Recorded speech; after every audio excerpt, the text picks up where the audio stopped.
सुरुवातीला पश्चिम रेल्वेने प्रवास करणाऱ्या प्रवाशांसाठी मोठी बातमी। पश्चिम रेल्वेच्या डहाणूपर्यंत धावणाऱ्या उपनगरीय रेल्वे सेवेचा आज देखील खोळंबा झालेला आहे। पश्चिम रेल्वेच्या पालघर रेल्वे स्थानकाजवळ काल मालगाडीचा अपघात झाला, त्यामुळे पश्चिम रेल्वेची वाहतूक कोंडी झाली होती। अप आणि डाऊन मार्गावरील लोकल सेवा ठप्प आहेत, तर लांब पल्ल्याच्या गाड्या देखील उशिराने धावत आहेत। आपण पाहतोय की काल पश्चिम रेल्वेवरती ही दुर्घटना झाली आणि त्यानंतर पश्चिम रेल्वेचा वाहतुकीचा खरं खोळंबा झाला। पश्चिम रेल्वेच्या पालघर रेल्वे स्थानकाजवळ काल मालगाडीचा हा अपघात झालेला आहे आणि त्यामुळे आता पश्चिम रेल्वेची वाहतूक कोंडी झालेली आहे। वायरिंग में सिर्फ इतना ही बोलते हैं कि आ रही ट्रेन, कब आएगी इसकी कोई रिस्पॉन्सिबिलिटी है ही नहीं। जवाबदेही नाम की कोई चीज़ नहीं है। इतना वर्क चालू है, अभी तक फाइंड आउट नहीं हुआ है।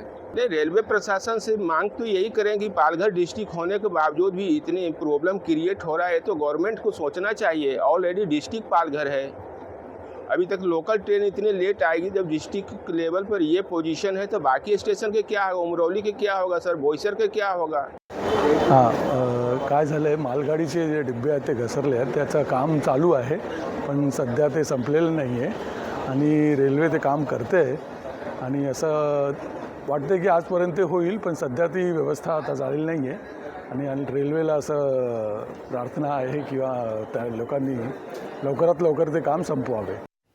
आणि याच महत्त्वाच्या घटनेसंदर्भात अधिकचे अपडेट घेऊयात आमचे प्रतिनिधी रुपेश पाटील यांच्याकडून। रुपेश, पश्चिम रेल्वेच्या पालघर रेल्वे स्थानकावर अपघात झाला, त्यामुळे आपण प्रवाशांचे खरं तर हे म्हणणं ऐकलेले कशा पद्धतीने खोळंबा झालेला आहे, पण कधीपर्यंत ही पुन्हा वाहतूक सुरळीत होऊ शकते?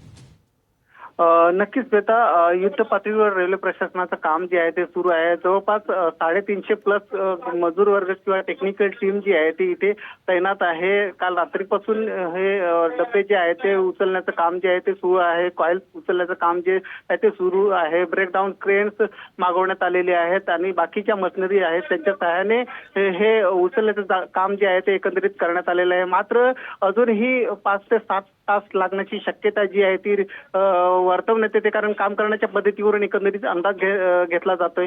मात्र अजूनही रेल्वे प्रशासनाकडून अधिकृत माहिती जी आहे ती देण्यात आलेली नाही किंवा रेल्वे सेवा कधी सुरू आहेत होईल किंवा नाही याच्याबद्दल अधिकृत माहिती जी आहे ती रेल्वे प्रशासनाकडून देण्यात आलेली नाही। मात्र प्रवासी जे चाकरमान्य आहेत त्यांना कुठेतरी त्रास जो आहे तो सहन करावा लागत आहे। नक्कीच, धन्यवाद रुपेश आपण दिलेल्या संपूर्ण अपडेट बद्दल।